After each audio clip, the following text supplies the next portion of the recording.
It is 6:30. A quorum of the board is present, and this meeting has been duly called. The notice of this meeting has been posted in accordance with Texas Open Meetings Act, Texas Government Code 551. Will you please stand with us for the invocation? Mr. Ramirez. All right. Heavenly Father, we're just grateful for this night together.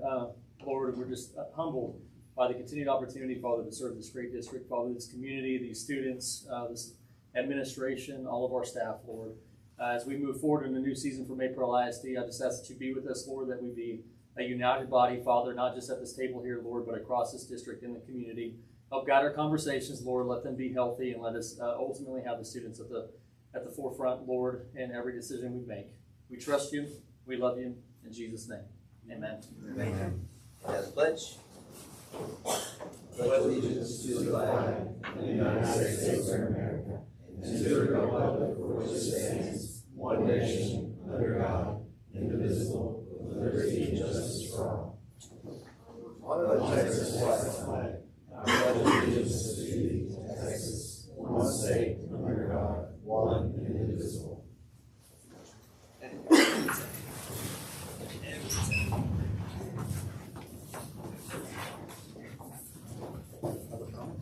Do we have any public comment?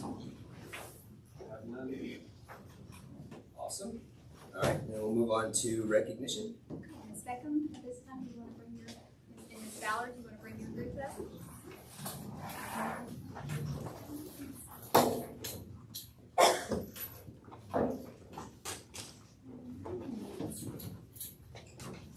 So tonight, we do have some kiddos we want to recognize. And Miss Ballard and Miss Davis are both up here to help recognize as well. Because this year, and last year we talked about our 4th grade announcement kiddos. This year, Mrs. Ballard and Mrs. Davis have brought back the Panther Safety Patrol. And so we do have some kiddos up here, and those are a group of 4th graders. So if y'all could come on up.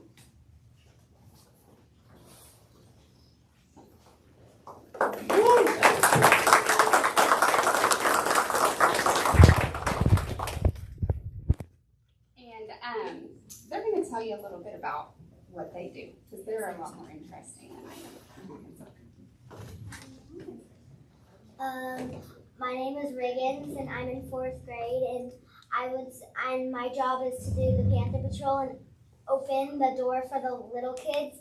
And my favorite part about that would probably be setting a good example for them, and being the older kid in campus, and just seeing those kids.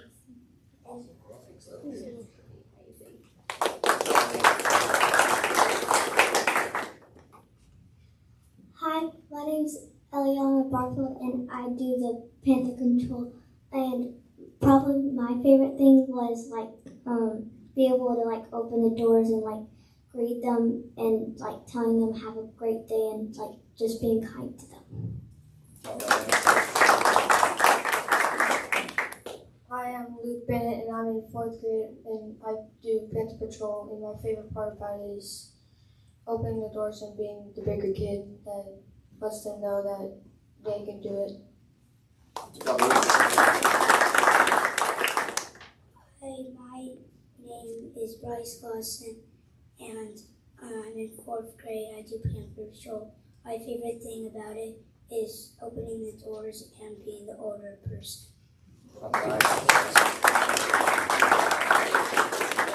They also said there are some really cool cars that they get to open up too. Yeah. So they have taken on a big job for us this year. They they've got their hands full in the morning, and they have done it with grace and patience, and we are just so proud of them. So thank you for all that y'all do for our campus. And I do want to give a shout out too. We do have Benny Cox here. He is one of our 4th grade announcement leaders too. So he is coming. Thank y'all. Oh wait, come on.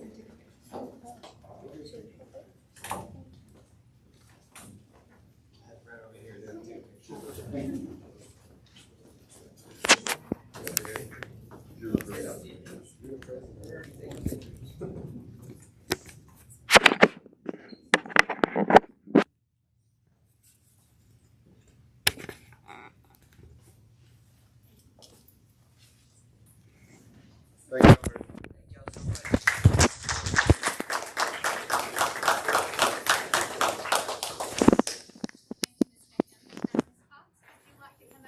recognize the people at your campus? I know you've got a couple different things going on. I would love to. I've got one email and one on my phone. So, we'll start with our teacher that we're recognizing at Maypearl High School. We are recognizing Miss Schoonfeld. She could not be here tonight, but we still think she deserves to be honored. So we'd like to share some of the great things that she's doing. Miss Schoonfeld being recognized at Maypearl High School for her unwavering dedication in countless ways. She continues to support our campus. She continuously steps in wherever needed, often before anyone even asks, and does with a positive attitude, professionalism, heart for the students and the staff. Her willingness to go above and beyond makes a true difference in our school and our community. We are grateful for everything she does to help our campus succeed. Ms. Schoonfeld's really stepped in and helped us in an area of need that we have right now. As she came to me with a plan and ideas, it's requiring a lot of extra from her, but she has the heart for the kids, and so I think Ms. Schoonfeld is awesome, and we're so happy to have her on our campus. She was sad she couldn't be here, but I told her we would still make sure to give her a good round of applause. All right, so now we're going to recognize some great students. You see some of them around here tonight from Maypearl High School. Again, I'm going to read kind of a little blurb so I don't want to miss anything up. During a student's junior year, they had the opportunity to take the PSAT National Merit Qualification Test. Last year, as a junior, Kate Bolton, Sophia Ramsey, Jacob Cezek, Levi Joffrey, and this year as a junior, Sarah Rodriguez, all scored over a 1,200 on their test. Jackson Underwood and Kason Ramirez both scored over a 1,350 out of 1,500 on their PSAT during their junior year. Since then, Cade has taken his SAT, scoring a 1,280. Sophia, Levi, and Jackson scored a 1,300 or higher, and Jacob and Kason scored an amazing 1,400 on their SAT. We are very proud of our students who have the courage and initiative to take these challenging academic exams, but especially proud of those students for demonstrating their dedication and excellence to their academic abilities.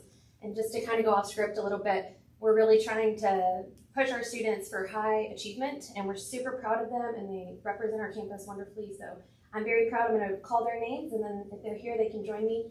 Kaden Bolton, Sophia Ramsey, Jacob Cezek, Sarah E. Rodriguez, Levi Joffrey, Jackson Underwood, and Kason Ramirez.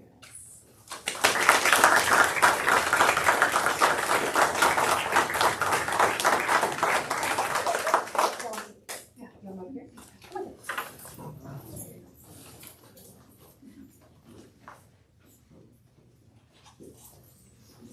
You want me to add in there? Sure.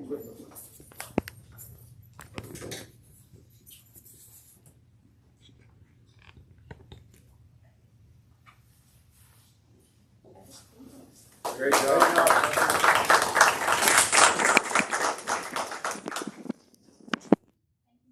We also have another group of high school students. Mr. Davis, do you want to come up and talk a little bit about your amazing group that you're representing tonight?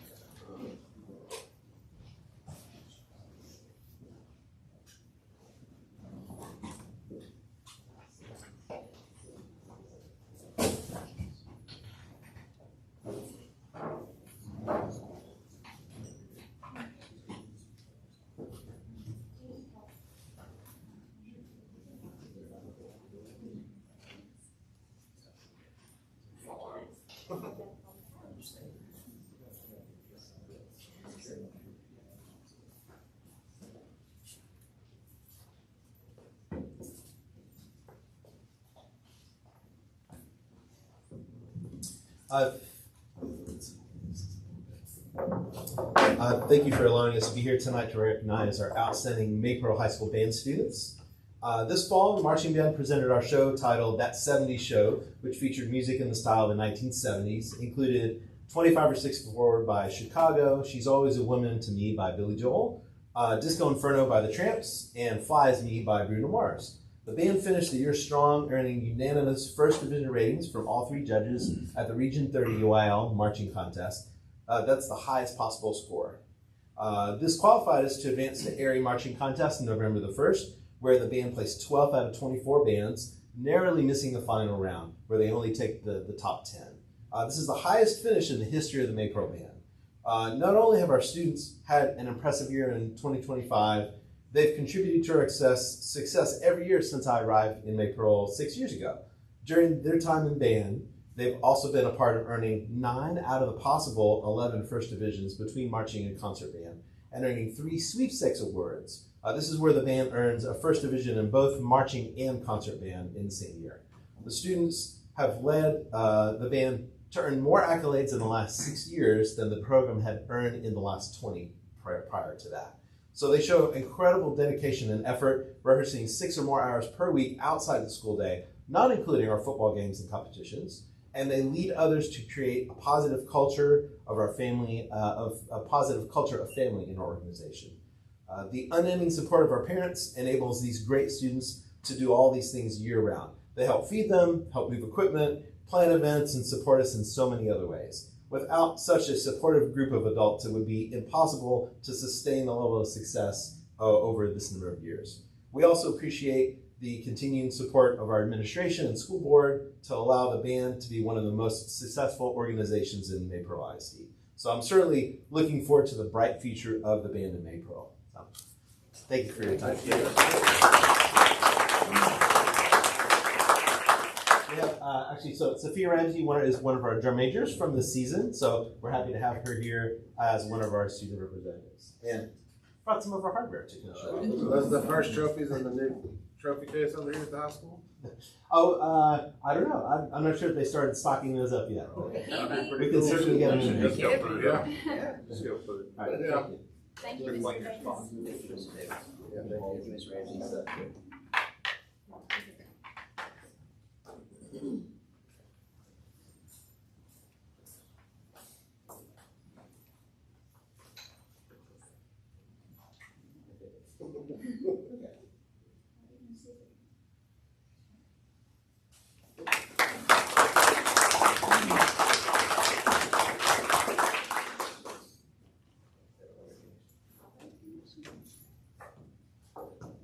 Next up, we're moving on to the consent agenda.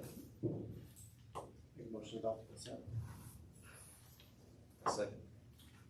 Any discussion? All in favor?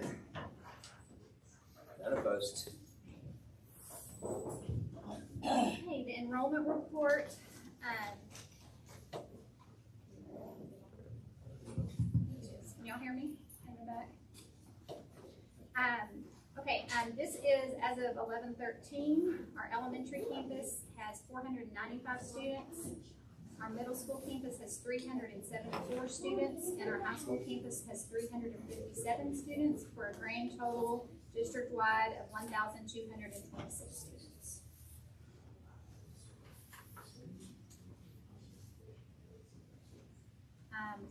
The finance report, Mr. Boone is going to talk to us a little bit about that. Yes, step to the mic. All right, so if you'll open up your finance summary sheet on the board book, we'll look at it same as we always do. So on the ADA chart, we're looking at TEA's paying us on 11/40 ADA. We budgeted our school year budget on 11/11 ADA, and you can see right now, as of the second 6 weeks, our ADA is coming in at 1138.26. So we're doing pretty good on ADA. On our revenue and expenditures as of the month end of October, you can see that these numbers are based on the former budget that was adopted that we've recently changed, so keep that in mind. But for our revenue realized, we are at $4,510,535, 28% of that original budget. And then on the expenditures, we're at $3,710,460 for 23% of that original budget. So just keep in mind that that is based on the first adopted budget that we've recently changed due to the election. And then going on, we're looking at the comparison charts from as of this time last year. And you can see in the revenue column, we are up from last year this time about $355,000. And then on our expenditure side, we're up as of this time last year about 149,777. And then if you go to the child nutrition comparison, for their department, they are down in revenue 25,680 compared to this time last year. I know some of that has to do with some of the claims from previous months of child nutrition federal claims that Michael has to put in. But he's working on getting those, and I think they've already been submitted actually. And then on the expenditure side, we are down $17,431 from this same time last year. And if we keep scrolling down, we're going to look at the bond construction report, and this is as of October 2025. And so this is our report that we give y'all, and it's based on the month end. And so you can see the expenditures listed out there for October, and then you can see what the total balance of revenue remaining is at the top of that sheet. I had a question on, I can't remember, when we made our furniture purchase, did we make that purchase for this, or we still have to do that again? For this, once this portion of the campus is complete? For the CTE? I'm not 100% sure on that. We just delivered today a phase 2 furniture. Okay. So it's here. Thank you, Mrs. Day. And so that will be all on the finance summary piece. And then the next item up is the bond 2023 monthly report of expenditures and project progress. And this is the report that we get from Gallagher, the construction managers. And so from this report, you can see that they've listed out some updates that the CTE one-sided installations are complete, and the underground plumbing installations are in progress. The CTE wall framing is in progress, and mechanical, electrical, and plumbing overhead rough ends are in progress. And then they have the cost summary listed out, and you can see that the high school contingency, we have construction contingency balance of $66,171, and then the owner contingency balance is $145,968. For the middle school project, we have a construction contingency balance of $147,602 and owner contingency balance of $66,962. And so you can see their breakdown for the total budget and total completed and stored to date, and their percentage is 85% complete. Any questions on Gallagher's report? And then next up is the check payments list. Did y'all have any questions on check payments? Do you guys have anything? All right, thank y'all for your time. Thank you, Josh.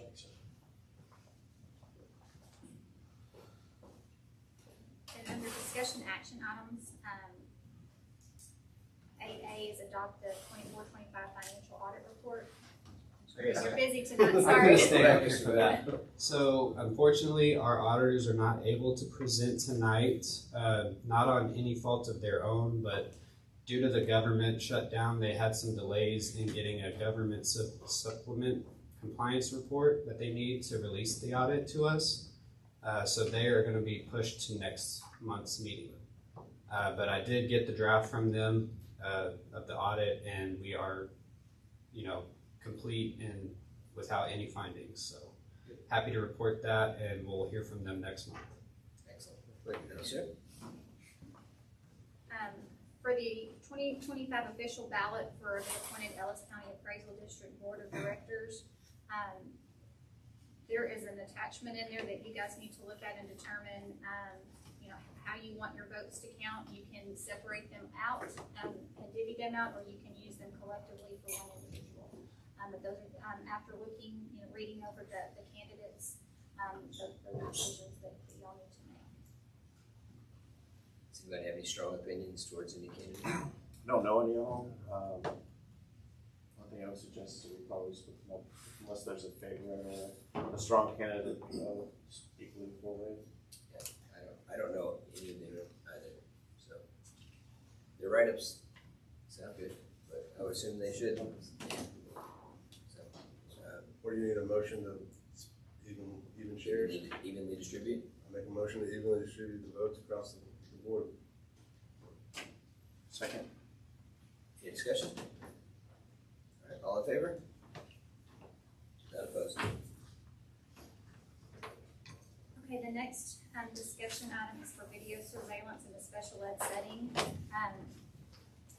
You guys will remember last year you requested that all special ed self-contained classrooms have active video equipment. The administration recommends that these cameras be activated. After talking with Ms. Wolf, go ahead. Sorry, I need to kind of revert back to that last discussion item. If we split the 26 available votes, that's 6.5 per candidate. So I think we're gonna have to, I don't know if they'll take a half vote. Is it 26 we have to? We have 26 available votes for Maypearl ISD. Okay, so we don't have to use all of them? Or do we? I mean, Yeah, I don't think we have to use them all, so we can just split it evenly, make it. so 6. 6 per. Yes, sir. Do you guys have any questions about the camera system? Or have anything clarifying things that you want to talk about before? Ms. Wolf was happy to answer questions about anything, but again, it was just at y'all's request, and then we would be turning them back on this year. It does sound like there's a few things that need to be taken care of in order to fully turn them on, and I know that that's our technology department's working very hard to finish those items up. But we wanted to go ahead and have this conversation now so that once those items are complete, there's no lapse in time when we can get them going. I do have a couple questions on that. Maybe we can clarify. So how are they activated? Are they motion activated, or is there Always on. they're always on? Mhm. And then the second question is, what's our retention policy, like time-wise? I don't have an immediate answer for that. We store them on-prem, but I'm not sure exactly how long. I can find that out. 3 months? 3 months, they have to be, And that's a minimum. Okay. if there were an incident, then we would keep on longer, but it's just a 3 month and it's on its own server. Remotely? It's not on one of our servers, it's It is on It's one on-prem. dedicated server that's all that's on there. Yes, it's here in our buildings.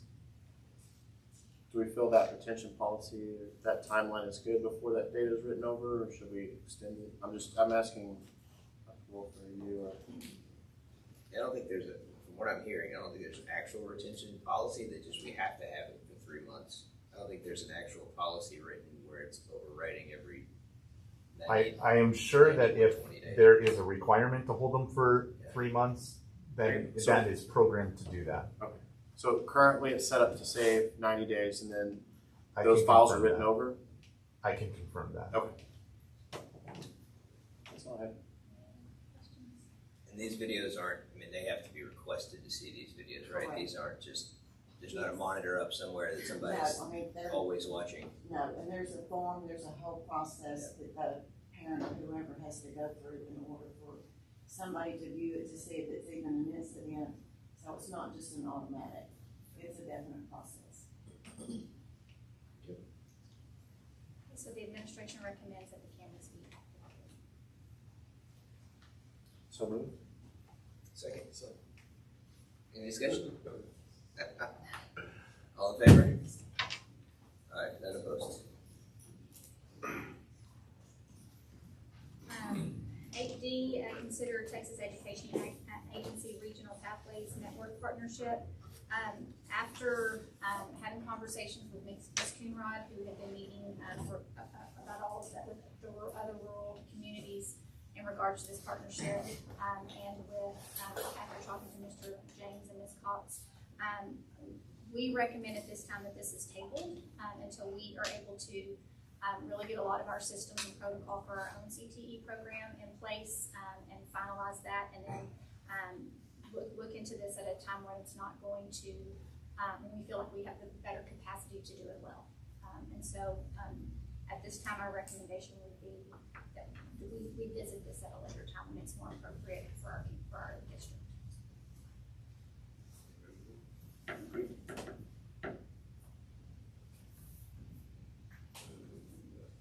No, just ignore it at this point. All right, the next item we have is authority of the acting interim superintendent. Essentially, we need to make sure that the acting interim has the authority to do what the superintendent was able to do for spending and hiring. So we just need a motion to allow that. We've got a motion. Okay.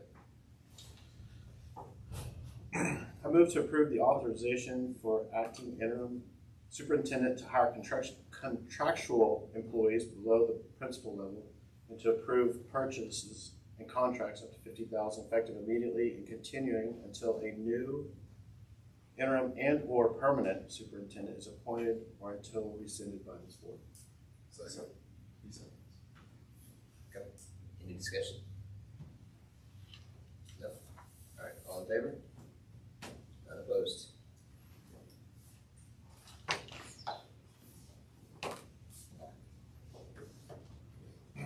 All right, so next, we've got a couple of firms here to discuss the superintendent search. So I will invite George Tasby to come up first. Kind of give us a presentation.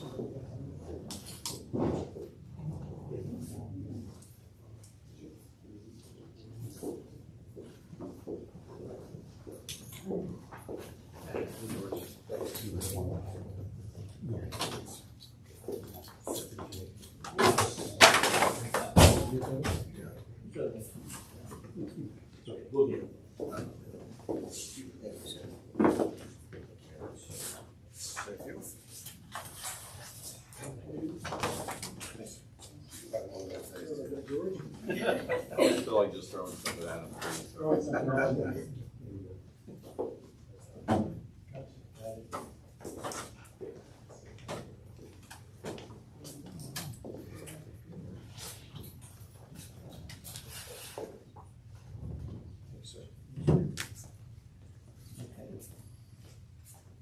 Well, good evening, everybody.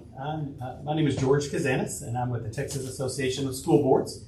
And my able assistant there was Sunny Cruz, with also a TASB. We're really excited to be here this evening. I recall I met several of you at the Summer Leadership Institute this summer and one of our workshops. So appreciated visiting with Mr. Wright about our services and being invited tonight to talk to you about superintendent searches that we do at TASB. So just real quickly about me, about myself. I have been now with TASB about 3 years. I am a public school educator. I was a teacher, principal, assistant sup, and a superintendent. I did that for 32 years now before retiring and now working for TASB full-time. I've been doing the search part of TASB for 2 of those. And so done a number of different districts and sizes. I live in the Central Texas area. I live in Waco. My last district was at Waco Midway, so the M is very familiar, and we were also Panthers, so enjoyed seeing that as I came in. So today, this evening, I think I just have a short presentation for you to go over a few of the components of our search, and I hope that I can answer any of your questions along the way, so please feel free to jump in there. I'd be more than happy to. So who are we? Again, just real quickly, TASB. I think you all know about us. We appreciate your participation in our association, but we've been around for 76 years. We were created by school boards for operational efficiencies and effectiveness 76 years ago. But in 1988, you see there that we were formed by school board members at their request to form executive search services, meaning to help boards with that task. And so we've been doing it ever since. We have well over 800 to 900 districts during that time that we have served, and we're proud of our track record. So for full-time folks in the division, it's myself and then Marion Strauss. Dr. Strauss is a senior consultant, so we work the executive search side, and my rest of the team there, you'll notice from that graph, are my team of field service representatives, and that's what one of those is Mr. Cruz. And so again, that was one of the benefits of TASB and using executive search services is the fact that we do have a full network. It's not just me and Dr. Strauss, but it is a full network of teams that are going to be assisting along the way. So this is the group. We have field service reps all across Texas. Mr. Cruz is here in this region 1011 area. But as you can see, all of the different field service reps will be assisting. They're experienced, former superintendents, former educators, and they will assist me with the recruiting and screening and referencing of our candidates along the way too. Because they're in the offices of superintendents or in the offices of districts all across Texas. They call on them daily certainly about the services TASB offers, but they also are going to talk about all the different openings that ESS is working on. We also have a program coordinator though there in Austin, Joy Rivera, and Joy will be available to all of the candidates if they have questions about the application process, as well as each and every one of you if you have questions. All the time she's available to assist you. We've already talked about our track record. Again, we're going to be with you throughout the entire process, and our fee is all-inclusive. We don't have any hourly rates and things of that nature. It's one fee. You're not billed or invoiced until the search is complete. So not even at loan finalist, but at the contract after that time. So it's all one all-inclusive type of fee too. So what do we do? Again, we're here to serve and customize it. So one of the things to think about with your search is, of course, there are some standard recommendations we have as your search firm for the process, but we also want to be sure that you have the input as a board and share with us what that looks like. We do that if we're so hired at what's called a planning meeting and visit with you about that, because we want to be sure that we meet your needs. And if that, for example, a lot of times it's community meetings, town halls, or forums to develop the profile or some other things of that nature. Certainly your timeline. I did place in your folders there not only our materials, but a sample timeline. It's just what it is. It's a sample. I don't want to be presumptuous about that. I just want to just show you that it could, what one could look like, but in general, those are about a 90-day process, sometimes a little longer, just depends on the things that you're discussing tonight. You're acting interim top superintendents, what you have in place, things of that nature. So again, with our decades and decades of experience of doing this, we do have I think a deep understanding of the search process. But one of the other benefits is our network. It's us as former colleagues and our ability to network with our sitting superintendents as well as aspiring superintendents. One of the things we're proud to do at TASB that we have kicked off again over the last couple of years is the development of what's called mock interviews. So we have those a couple of times a year to look at candidates, to talk to them. It is very low cost. It's not a fee other than $20, $30 to come in, and we can, in terms of having a sample interview, talk with the resumes. But the best part is for us to meet a lot of potential talent all across Texas at those things. So again, over 35 years that we've been doing this, we do have a strong track record, 90% success rate, retention rate. So with that, for some reason, if things do not work out well, then we're back. So in 2 years, we have that guarantee for 2 years. If for some reason part ways or just not a good fit, we will be back at no charge to the district to finish the search. I've already talked about that, customizing your search. Of course, school community in Texas has their own needs and priorities, but we are there to do that with you. We want to be a partner with you. We want to communicate strongly with you, often with you, so that you understand each step of the way and that we understand your community. I've already talked about this, about relying on our network to help narrow the pool. One of the things that we do, that we feel is important is an open and transparent process. So what does that mean? It just means once all of the candidates have applied for the position, they apply with us. We're not burdening the district whatsoever. That application system comes through our VidCruiter system. After that point, though, then we will provide a password to you in the portal, it's called. So you have an opportunity to look at them all. But just know on the backside with us, with your team of consultants, we are screening, we are looking at the profile for Maypearl ISD, and we definitely will have some recommendations for you. We want to hear from you. We want to hear who stood out to you when we have that particular meeting to review applications and kind of see what kind of match we have at that time. Okay. The search kickoff, I kind of alluded to this. That's called our planning meeting. So we want to review your timeline that works for you because it is a commitment of dates. I'm going to just be open with you. You're going to have a lot of meetings coming up as a board. A lot of time dedicated to not only reviewing applications, but after that, having interviews, possibly 1 round, 2 rounds of interviews, things like that. So we want to see your calendars. We want to be sure that all of you are participating in that so that everyone has that voice in this process. We also want to, at the planning meeting, look at qualifications, characteristics. From our research, we certainly have those that we find are very critical in superintendents, but we want to make sure that there's not anything else unique or tweaks or anything of that nature that we want to be sure our candidate pool understands are important. In addition to that, though, we can also customize the application and ask some questions, things like that, within the application system, just for you. And then finally, the community involvement. We highly recommend a couple of ways to involve the community. We will always provide an online type of surveying for you, that those results come back to us, but then provide that report to you with some questions to hear from the community about their hopes, dreams, what they like, what's going well in your district, maybe what could be some things that could be addressed by the next superintendent, and then what are some qualifications that they're looking for, things of that nature. But we also certainly suggest town hall, community type meetings. We do a number of those. It just depends on the district and board and what you feel is most appropriate. We recommend meeting with staff at one point. We recommend meeting in the community as well, so that we can gather that face-to-face opportunity. And then we always prepare that for you and prepare summaries, and we help identify some themes that have come through it. So yes, what is all that for? That is a way as a board member as a corporate body to reach out to the community to get their input. But it also helps with us in our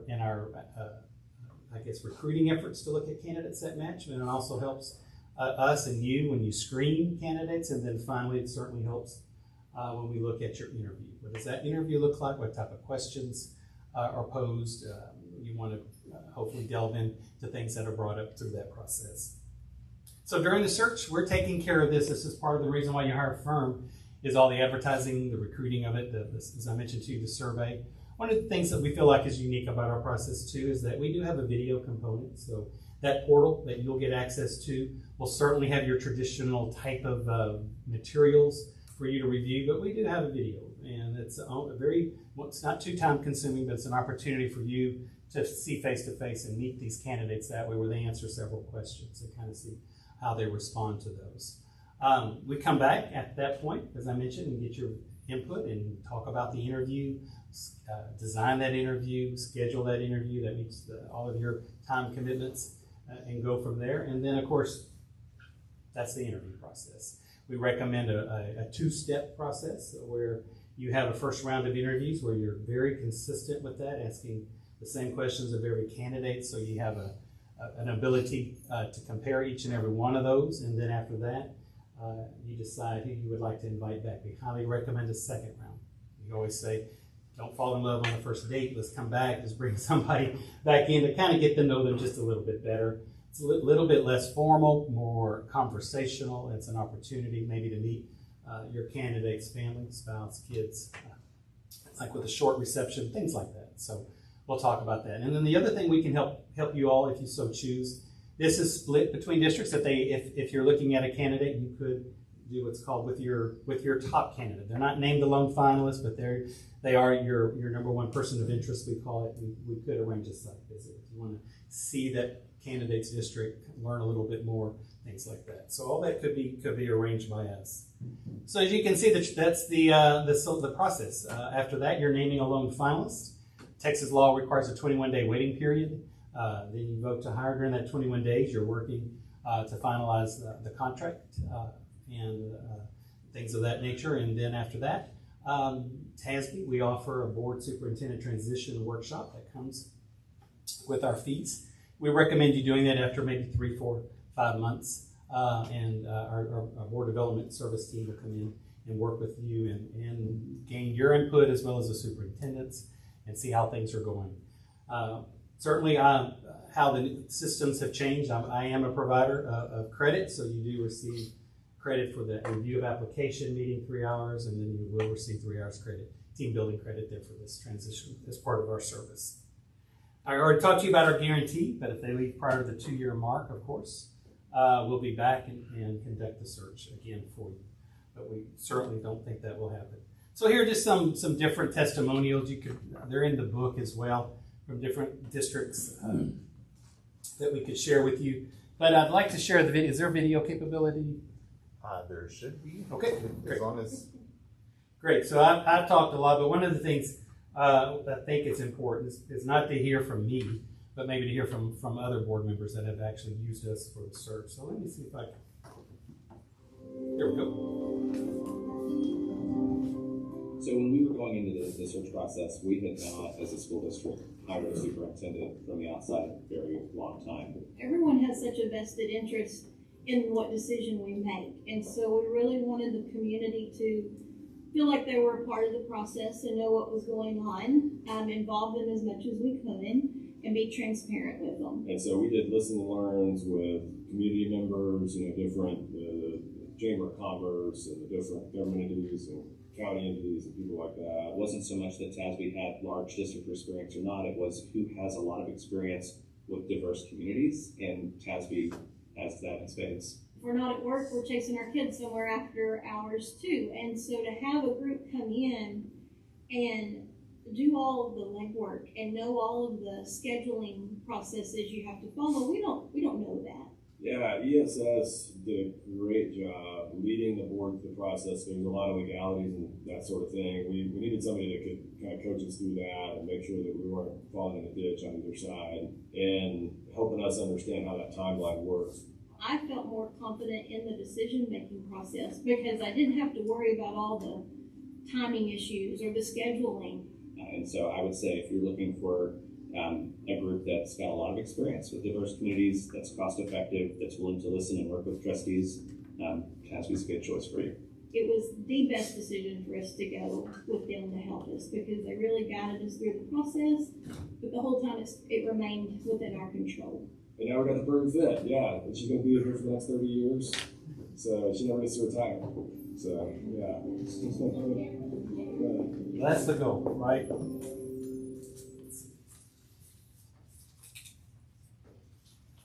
All right, so let's see. I'll skip that and where is it here? That probably didn't do it right. From current slide. Where are you? Where are you? Is that? All right. So again, this is just a highlight of the different districts. As the board members mentioned, that was just a sampling of a smaller district, which is Goldthwaite. That's where that board president was talking about it. And then from a mid-sized district of Bernie, and then we've done large districts like Arlington too. So we do that. That's a representative there of those. But most currently and within the last year and a half, these are some I've pulled that are pretty close. Heard your enrollment of 1,200 kids, almost a little above that tonight. So as you can see, we do also are in that space as well for the size of districts that you serve. I think for us, it would be a true honor to serve. For me personally, as I mentioned to you, where I live and where I retired, but I grew up not too far up the road in West. It was a smaller community there, about the same size as you are now, about 1,200 kids. I had about 300-400 kids in my high school growing up. So I think I understand small town too, and the district, and how important it is, and how important the superintendent is to the district and his or her vision for the children. So any questions that I might answer for you? Your 2-year guarantee is that if they leave for any reason? Yes. Okay. Yes. I personally say that just because I want to be here now. Right. And yeah, I can't think of a reason why I wouldn't come back. Even like I said, sometimes there are reasons that the candidate, for some personal reasons or something like that, but still, I would want to have known that going in ahead of time, at least some type of a warning. But we'll be back. We'll be back to help. Other questions? as you've done districts our size, what are some things that you could kind of glean from that experience and kind of give us a heads up, like, hey, this is, if you're, the different pools of candidates that we may have or whatnot. What are I'm just curious your expertise. Yeah, definitely. Thank you for the question. I believe the size that you are is for a better word, is a golden opportunity for some candidates. I could see your pool being one pot of folks that are in districts, maybe half your size or smaller, that are looking for their next superintendency, looking for more responsibility, growth, things like that. So I think that's what you might see currently. You're also going to see a number of aspiring superintendents that are assistant superintendents, deputy type superintendents as well, that are looking for their first superintendency, but have a strong, rich body of experience where they are.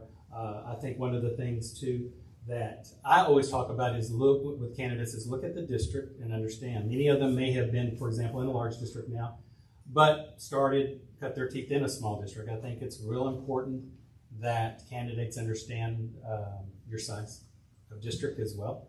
Of course, the benefits of it, there are so many benefits. Every student's a Panther all the way through. Small town in terms of a place to grow the candidate, his or her family, and be a part and be able to participate in a lot of different activities, things like that too. Now, on the other, if their experience is in larger districts too, though, they have to understand there's a lot of hats he or she's going to have to wear too. And so we want to be sure they understand that is also part of the job.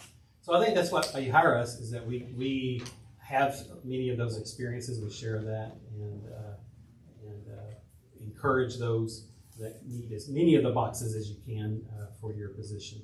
I would anticipate you would have strong interest in your district. It is also a location where you are. It's your tradition of excellence in this district, the stability in the district.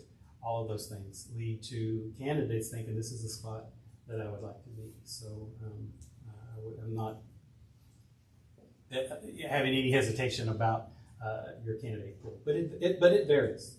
People ask me all the time, well, how many candidates are generally applying?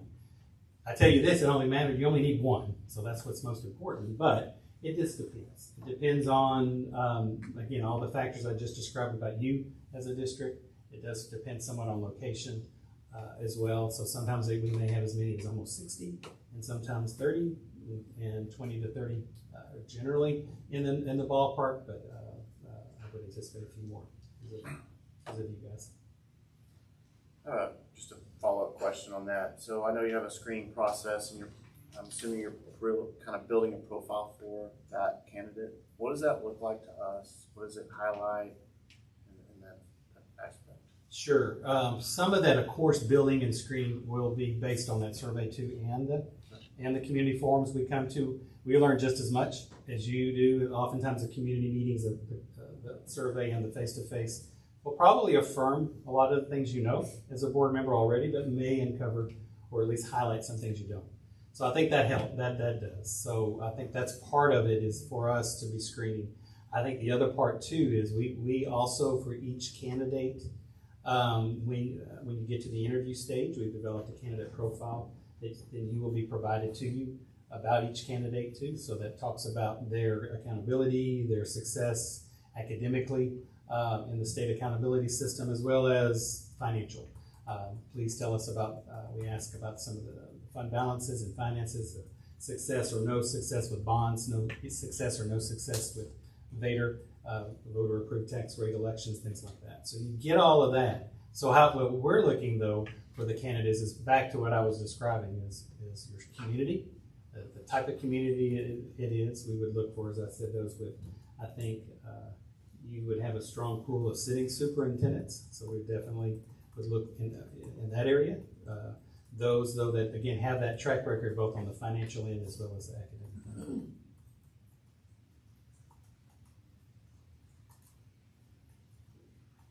One last question for me, and then we'll be done. Sure. Your vetting process on candidates. what does that look like? Unfortunately, I do Sure. pay attention to the news and stuff. Yeah. So Vetting is one of our benefits that I have seen be very beneficial for boards is the fact that I have a full team.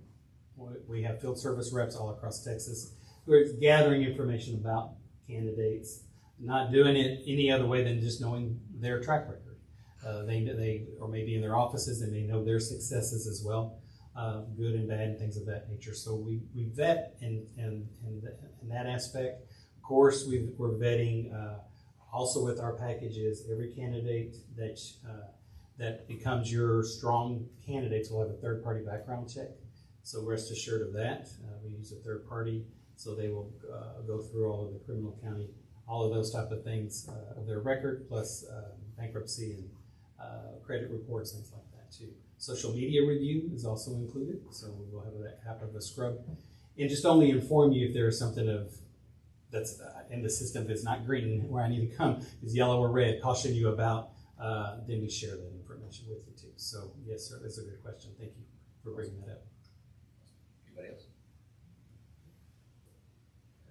Thank you, sir. All right, thank you all very much. Best of luck to you Appreciate in the it very process. much. We appreciate being here. I can take care of it. You got it for me? Thank you. Thank you. And then, what's Ms. Ronda here? Ms. Cross?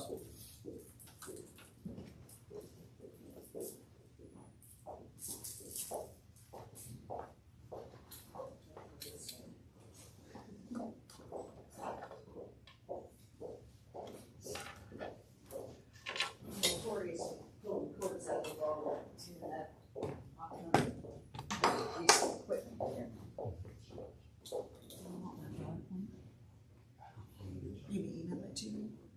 Oh, we can just talk. Okay.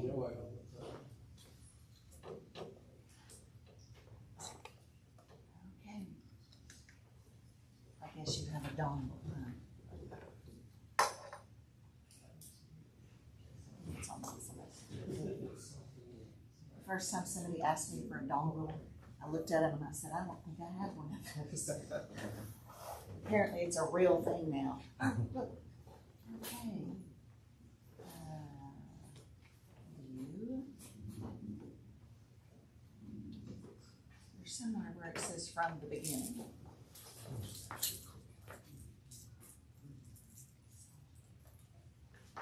Oh, there we go. Oh.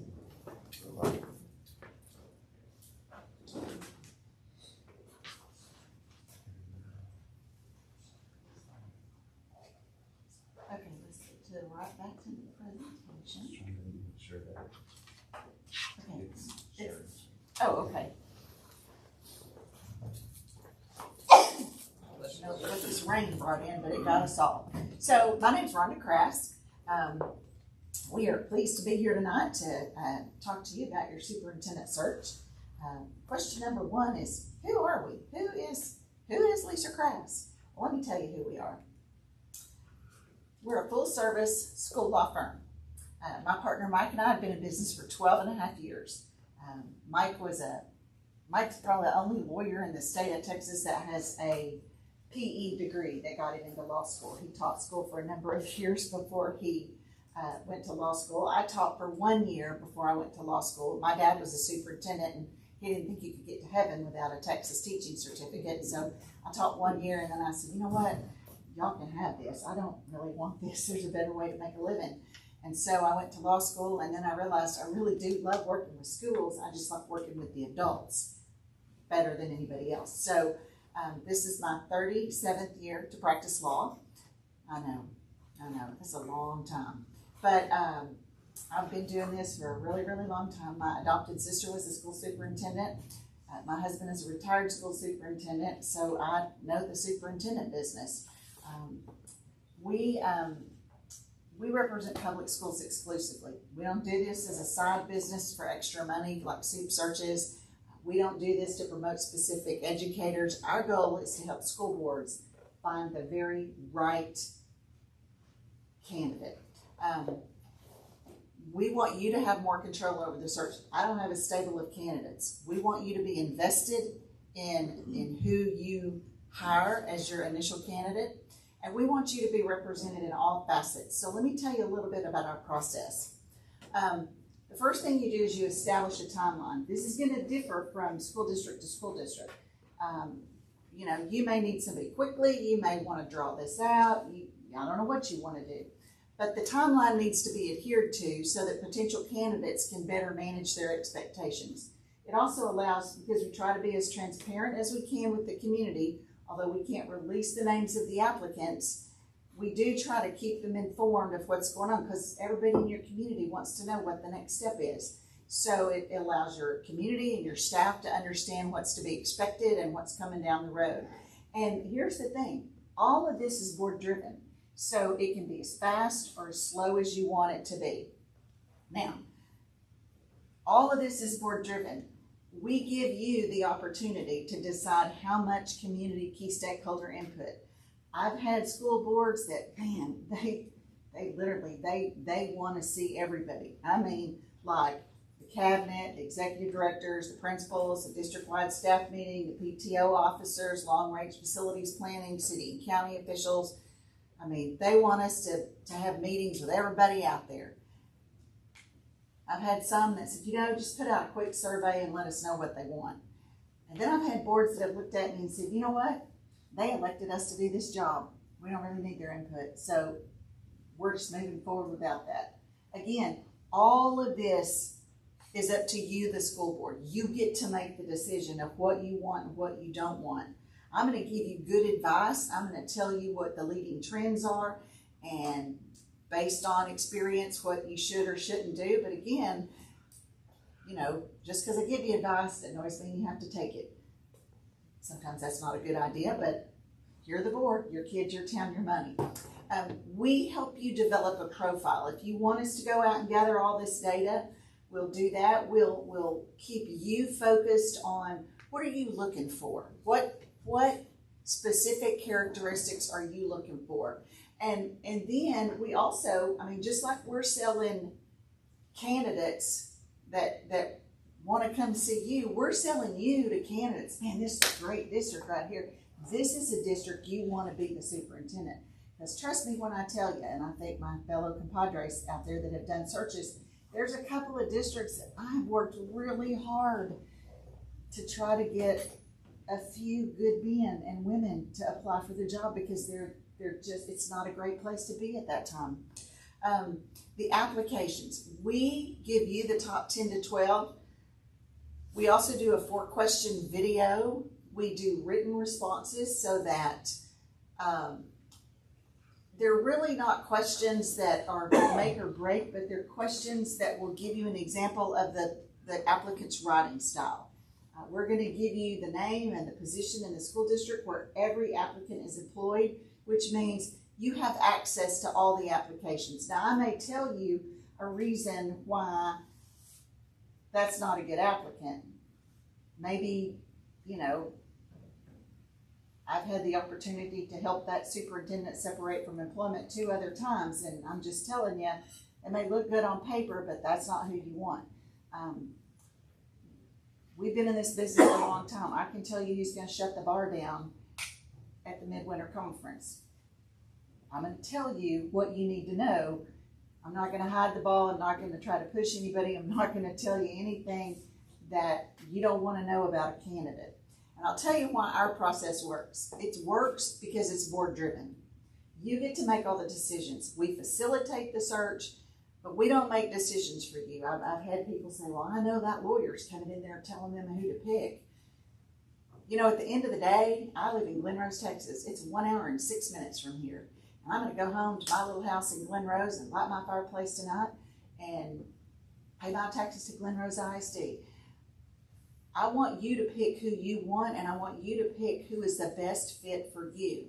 My job as a consultant is to give you the best possible applicants that we can find. And so that's what we do. The other reason it works is because every board member has a voice. And I think that's critical. You know, if everybody gets to say their piece in the meeting and espouse their theory about why a particular candidate is a good candidate, then I think what you'll end up doing is you'll all be agreeable because you've gotten to try to convince your fellow board members otherwise. This is a very honed, data-driven process. We guide you to make data-driven decisions, not emotional decisions, and we try to keep you focused on, remember, here's the characteristics you're looking for, okay? We have done every kind of search you can imagine. We have you develop a profile so that you figure out what you need, not necessarily who you want. We've worked with every kind of search firm, every kind of search there is. Internal candidates only, external candidates, transition from an external intern to a lone finalist, transition from an internal interim to a lone finalist, or a combination of both internal and external.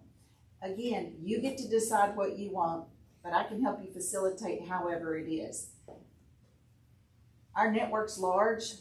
We've helped a lot of people. The thing about this process is it works for a great big district, it works for a little tiny district. And I've done it in great big districts, as big as Northwest ISD with, I don't know, they got more campuses than probably there are schools in Region 10. And we've done it for little bitty districts where there were 125 kids. But every board member got a voice, so they made sure.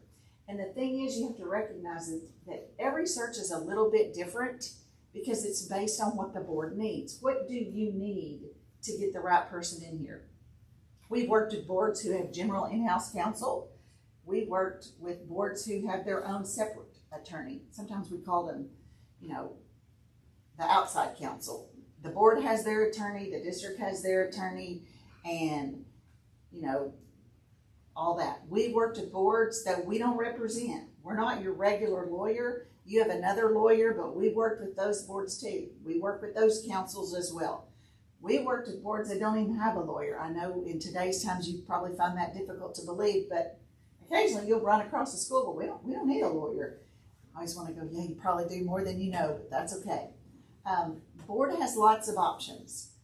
The timeline, the board gets to decide. When you want your superintendent in place, what needs do you want to consider in the timeline? There are things like elections or bond elections or school board elections. The board gets to decide how many people do you want us to go out and talk to help gather data. The board gets to decide after all the data you've collected, whether it's just you, whether it's a survey, whether it's, everybody in Maypearl ISD, what professional and personal characteristics you want to see in your next suit, and what are the most immediate needs of the district. You get to decide how many, after the application period closes, you want in hard copy or electronic format. Now I'm going to tell you more than 15 gets a little bit wieldy because these are pretty thick, pretty intense applications. You get to decide who you want to interview in round one. I don't bring you just 6 people and say, here's your round one.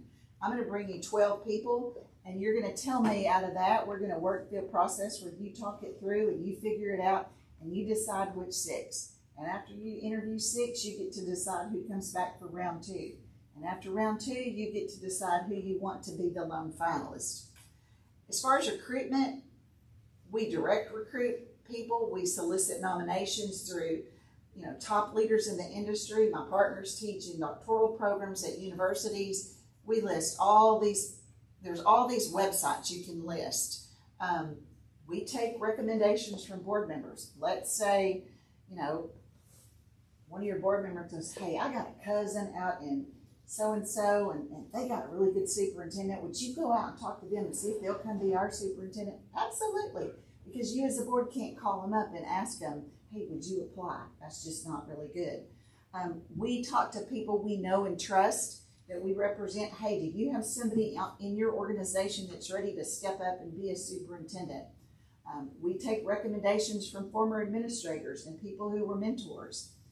Our partnership with the board, you get to decide if you want to recruit specific people. You review the candidates prior to the interview, and we assist you in ensuring that this is confidential. We're not going to rest until you've secured a qualified candidate. If something happens to your superintendent within a year, we'll come back, get you another one on the house. We've only had to do that once, and unfortunately it was because the superintendent passed away unexpectedly 9 months into the job, but we were managed to secure another good one. Why does it work? Because it's data driven and it's board directed and it's detailed to fit this board throughout the entire process. Now, other things you're going to get, we're going to send an agenda to your interim and to your acting superintendent so that we make sure that your postings are correct. Because today, everybody knows everybody's looking at agendas. We're going to schedule the interviews. We're going to notify those who get the job, those who don't, so you don't have to go through all that process. In fact, the day you decide which top 6 to interview, by 8:30 the next morning, everybody else who didn't get an interview will be notified by email, a letter and an email. Included is the negotiation of the contract. We represent the district. We do not represent the candidates. We're going to help you get your best bang for the buck. Your school is our mission. That's our little tagline. It started it 12 years ago. But every search is customized for what you need, and it ensures that only the most highly qualified candidates are recruited. I can tell you, and I know other search consultants can tell you, I can tell you who's applied for theirs, because there's going to be 3 people that apply every time for the job, whether it's Fort Worth ISD, Maypearl, Rising Star with 125 kids. They're going to apply for every open job there is because they just want a superintendent job. So we can tell you who the really good quality candidates are. And our network allows us to bring you the best qualified candidates. Now, these are the hard costs: postage, travel, meals, copying, posting fees for websites. The thing is, the fee we quoted you in our initial letter, you're familiar with that number? That's the flat fee. That's what you pay me. That's all the hard costs. Plus we do a training after your superintendent's here to kind of get y'all all on the same foot, and includes the negotiation of the contract. Now, some people will say, well, that seems a little cheap. Let me tell you why it's cheap. That's how we give back to the community of schools. When you're a lawyer, if you're a divorce lawyer, you go to the battered women's shelter and you offer to do 3 divorces for 3 women who can't afford a divorce lawyer. If you're a criminal defense attorney, you agree to take on, 5 cases a year for defendants who can't afford a lawyer.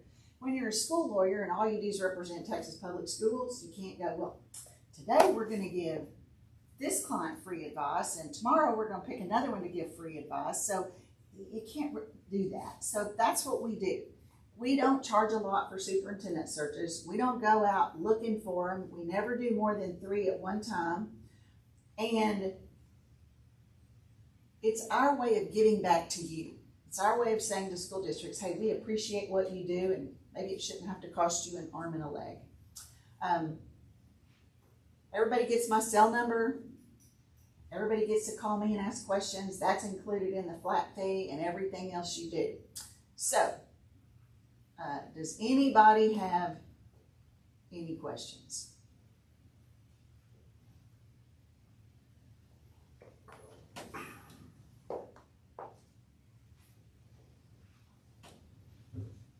I think we talked quite a bit before you got here, so you answered a lot of my questions. Okay. For those who haven't met, I think this is a good time.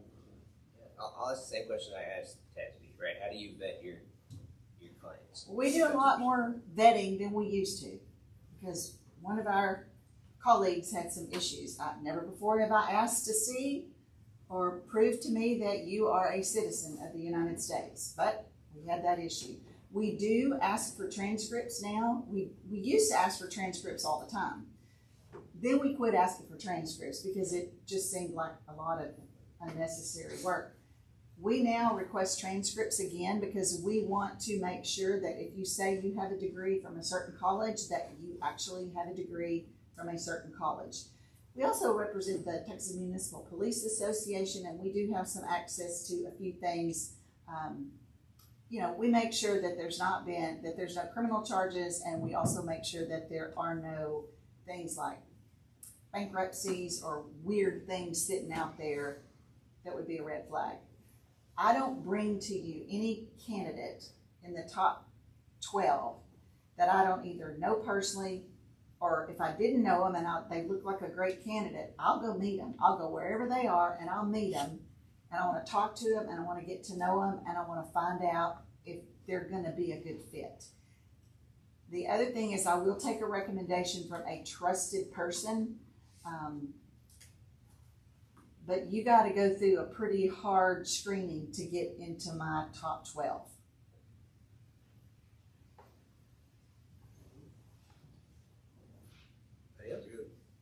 Any other questions? That's it. Okay. Thank you so much. Now my question to you is, do you need us to stay, or will you call us, or? Yeah, we'll call you. Okay. We'll have closed session here in a few minutes, so there's no reason for you to hang out in Old Maypearl, Texas, while.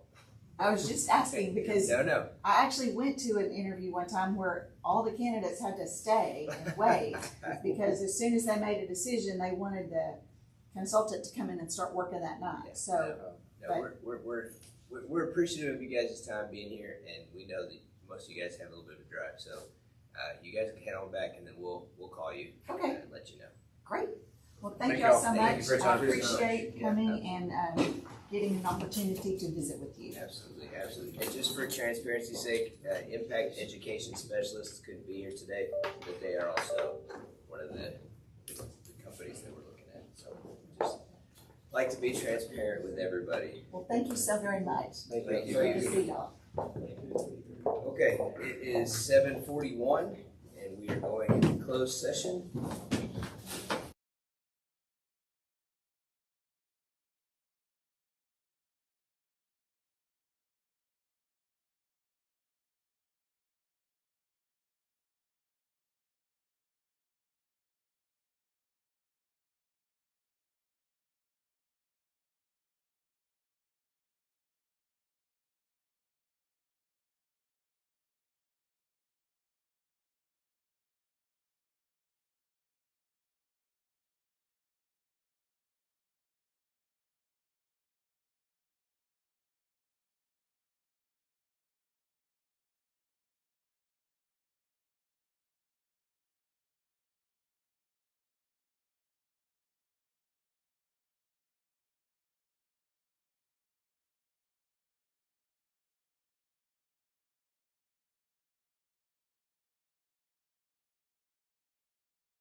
All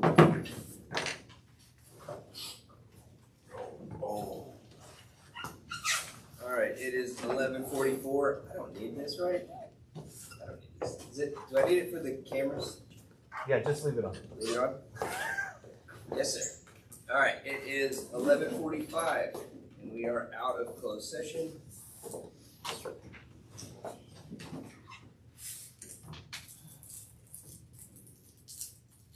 Okay.